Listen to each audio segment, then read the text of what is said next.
Je peux vous témoigner. Pendant tout mon célibat, je fus un pasteur pauvre, mais prêchant la sainteté. Et Dieu me disait, je te bénirai, mais quand tu vas te marier.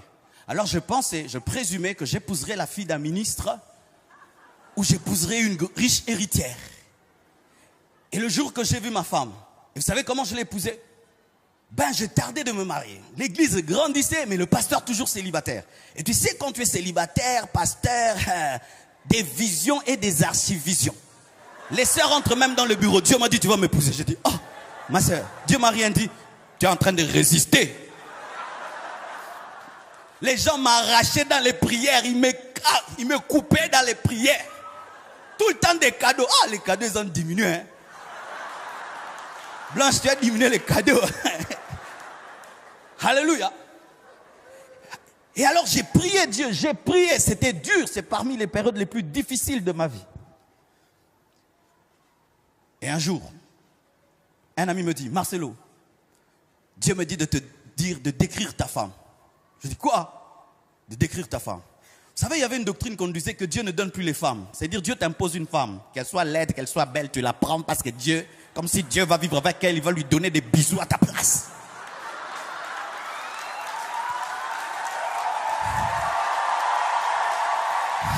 Ne vous mariez jamais par prophétie. Ce n'est pas le prophète qui va vivre avec cette femme. Mariez-vous par amour. Même s'il y a la vision et la prophétie, tu dois l'aimer. Tu dois l'aimer. Vous voyez quand je la vois là, donc je sens. I feel anointing.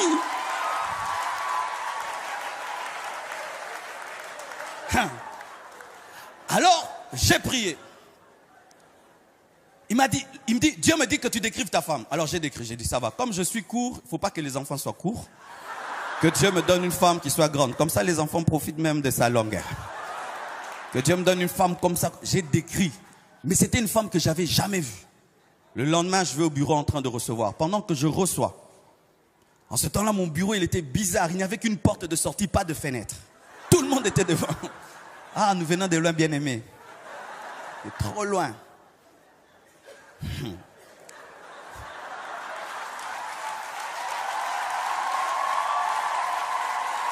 Et pendant que je reçois, alors je pouvais voir ce qui se passait dehors. Il y avait une grande porte et je pouvais des fois voir ce qui se passait dehors.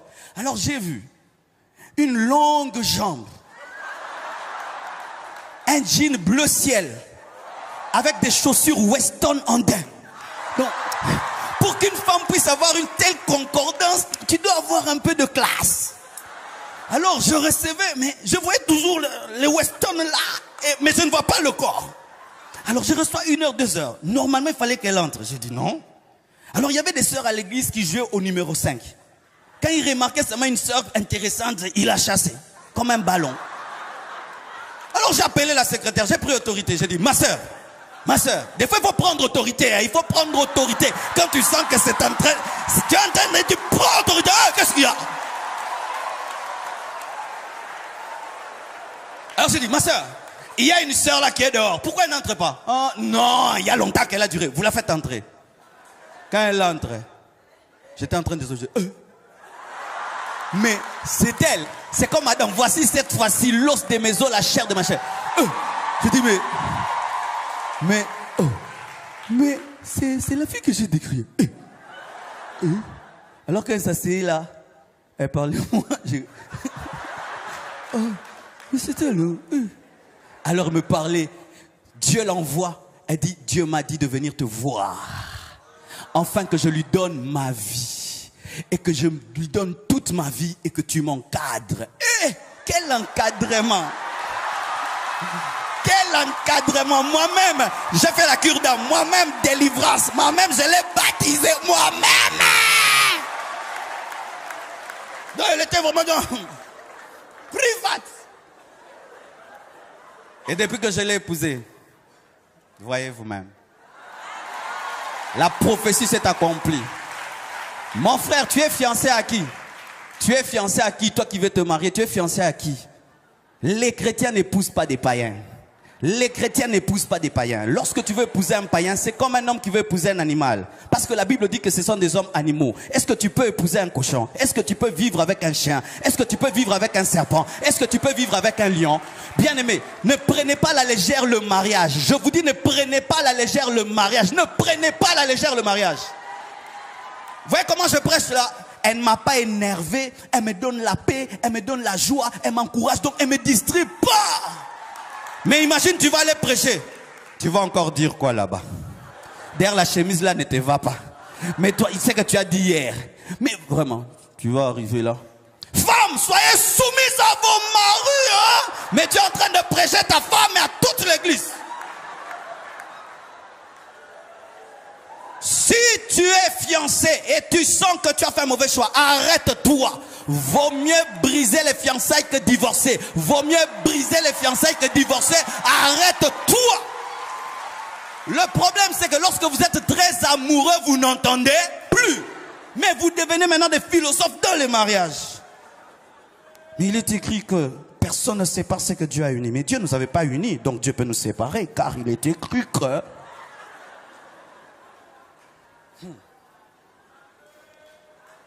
Si tu as trouvé la femme de ta destinée, l'homme de ta destinée, prends-en soin. Le problème des fois c'est quoi? Lorsque tu as une bonne personne, tu ignores sa valeur. Tu ignores sa valeur. Tu penses que ce n'est pas une grâce, c'est une grâce que d'épouser un bon mari. Un mari qui ne te trompe pas. Un mari qui te montre tout son salaire. Un mari, malgré que tu vieillis, il dit que tu es la plus belle. Un mari... bien aimé, maman, tu dois faire des veillées d'adoration seulement. Oh Dieu, merci de m'avoir donné un mari pareil. En ce temps-ci, avec toutes les sœurs kamikazes. Tu as une femme soumise. Tu dis, chaussure, elle amène la chaussure. Chaussette, elle amène la chaussette. Pantalon, elle amène le pantalon. Papa. En ce temps-ci, où les sœurs regardent les Kardashians. Elle dit, mais non, je suis fatigué, mais tu peux pas l'amener toute seule. Mais dis donc, mais tu m'as épousé pour être un esclave. L'émancipation de la femme, l'égalité, la parité.